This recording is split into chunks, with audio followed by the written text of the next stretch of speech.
Yes. Now,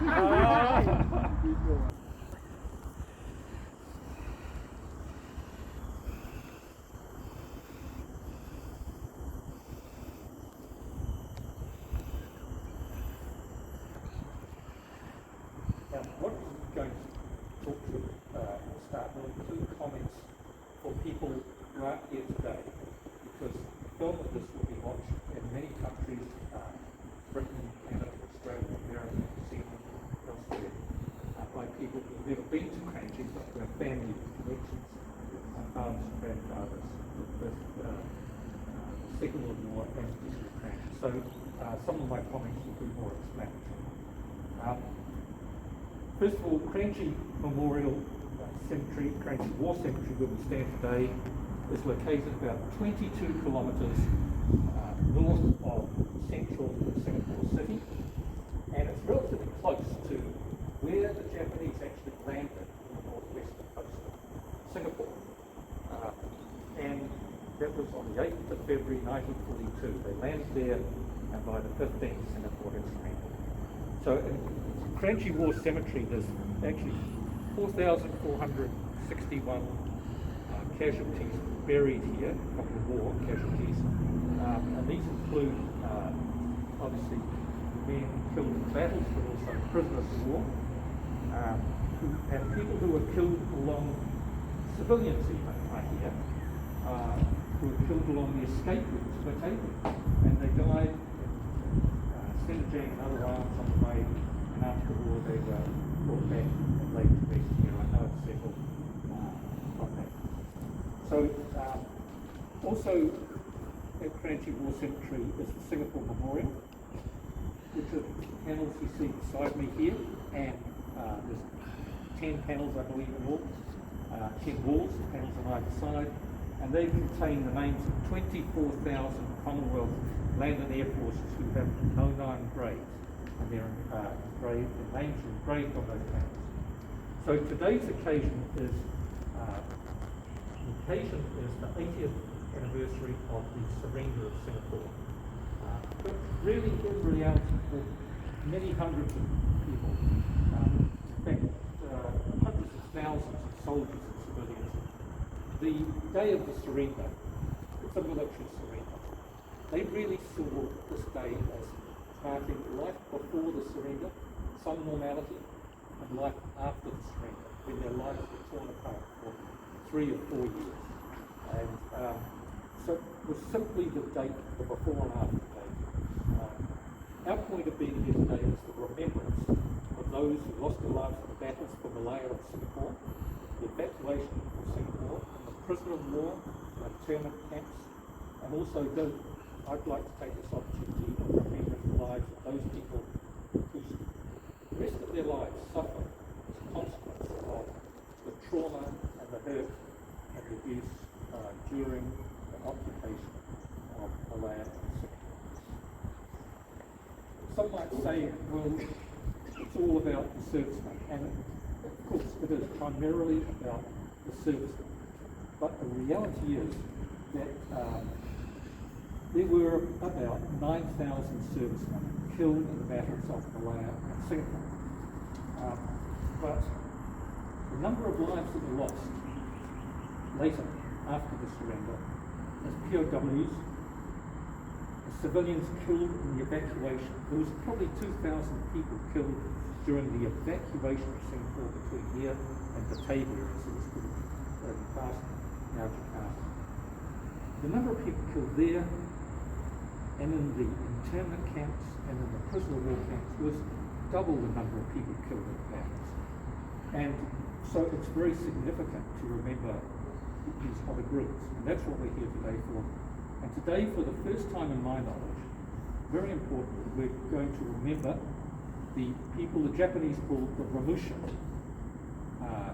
Romusha means slave labor, and what occurred was that during the war, Japanese coerced, forced, tricked, paid a few, I think, not very many, to travel to Burma and Siam to help build the Death Railway alongside the prisoners of war, the Australian and British, New Zealand, and other prisoners of war there.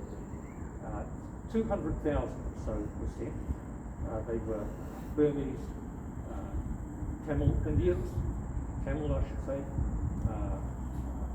Malay people, Chinese people, and others. Of that 200,000, up to 100,000 died. It's a horrendous number, largely forgotten by history, but we're taking this opportunity today to remember them. It was once said to me, people who die in war die twice.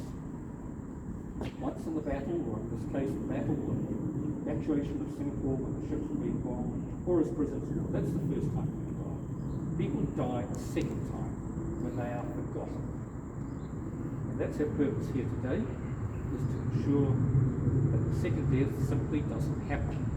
And 80 years later we are making sure that doesn't happen. So today we're going to remember, pay our respects to all the Allied casualties of the Commonwealth Army, Navy or Air Force who were killed in the battle for Malayan and Singapore, and during, importantly, the evacuation of Singapore, when so many Royal Naval men and particularly ratings from the Malayan Royal Naval Reserve, we're talking about several hundred young men of Malay origin, they lost their lives. We're also remembering the servicemen who were FAR EAST prisoners of war. Those who died and those who survived to carry the physical and mental scars for the rest of their lives.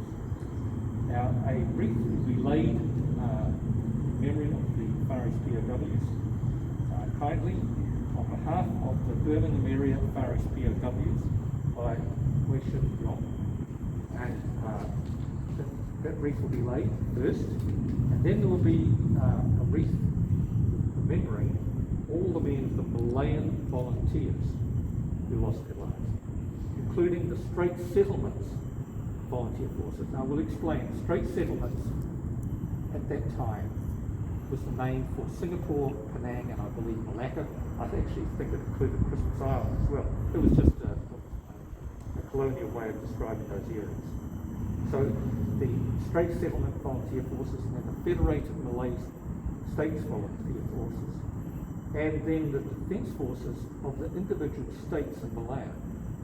Almost all of them had volunteer forces of soldiers and engineers, much smaller groups, but they gave their lives as well.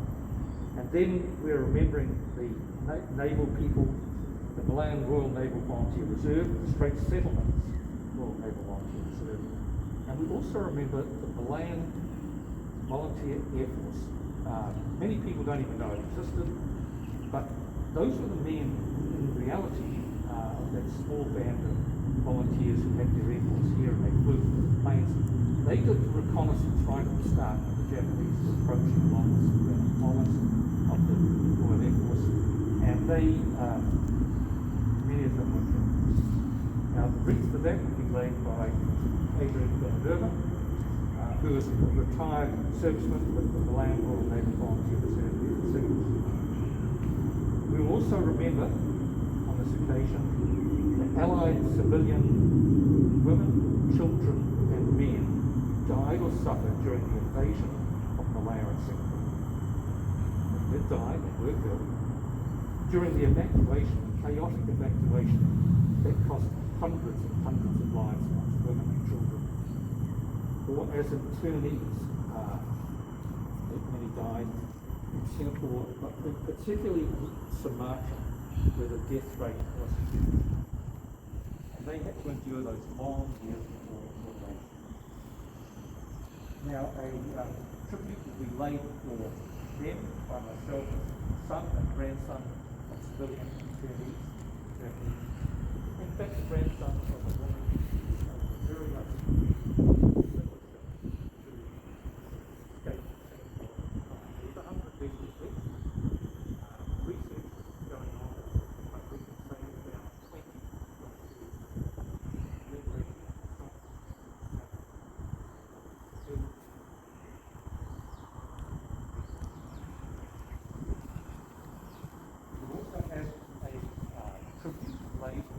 for the sisters and nurses of the Commonwealth Nurses services who lost their lives during bombing, evacuation of Singapore, and on the beaches of Banka Island, where a terrible massacre occurred, or even as it journeys once again in southern Sumatra, and some in northern Sumatra and Padang and Malayan.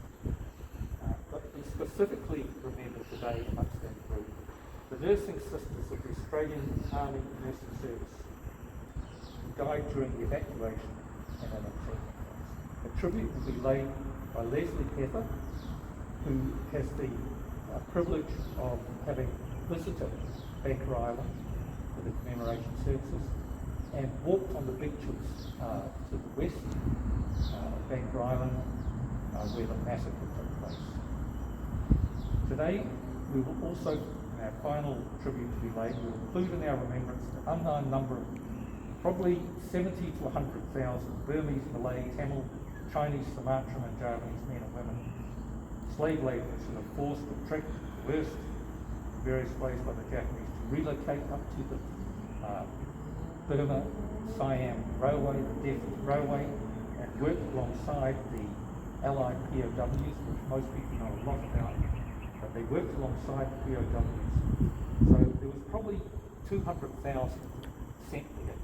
Now that group, 70 to up to 100,000 died. They died in truly appalling circumstances. If you think that what the POWs on the Burma Death Railway endured, the survivors from that, POWs themselves, wrote and recorded that the Romushas, slave labourers, were treated much worse by the Japanese. They were not given shelter, much food, or any medication, and they died in the most, dare I say, the most squalid circumstances. We're here today to make sure their memory is not lost as well. And I've been asked myself to lay that tribute by a family member of a person that was a Romusha, who never came home. But the family member cannot be with us today because of COVID travel restrictions. So now, just to reinforce, the order of ceremony will be the laying of the wreaths for the groups mentioned, except for the service battle casualties who have been well remembered in an earlier service today, attended by the representatives from relevant high commissions, and wreaths have been laid for the servicemen, so we're not repeating that. During the wreath laying and tribute laying, the national anthems of the United Kingdom, Australia, New Zealand, India, Malaysia, and finally the national anthem of Singapore will be played. We will follow that by a poem by Lawrence Pinion. Many have heard it as the Ode, which is one verse of the poem. This poem is called For the Fallen, will be read. And whilst the original was written over 100 years ago for the casualties of the First World War by Lawrence Pinion, he was too old and unable to go to war during the medical services. He sat on the White Cliffs of Dover and watched the troopships coming back during the winter and some dead. And he wrote a poem which I think expresses the sentiments of every family, of every victim I talked about 20 years ago. This will be followed by the playing of the last post, and we'll finish the ceremony with a minute's silence in memory of the people whose memory we honour today. Now, if I could note that as we leave, there'll be some flower petals scattered, just a few colourful flower petals, in memory of the internees in the terribly harmed five German camps in southern Sumatra. The death toll in those camps was up to 30%, sometimes in the last basic camp of Belleville. This was women, children, and men, civilians. They had no work resources available to the funerals of their friends and loved ones. And so the men and women would simply scatter petals and leaves of the farm on the coffins. Now I finish with the comment that I firmly hope that I am not confident that people we remember and honour today will be specifically recognised and remembered in future commemorations. We are recognised. So our attempts and actions here today are particularly meaningful. I hope I'm wrong, but I implore anyone watching us to make sure that these commemorations for these people that are dead. So we'll now move to the wreath laying ceremony and the national anthems.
The New Zealand anthem? Yes.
all the national anthems.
Poem was published in the Times newspaper, London, 1940.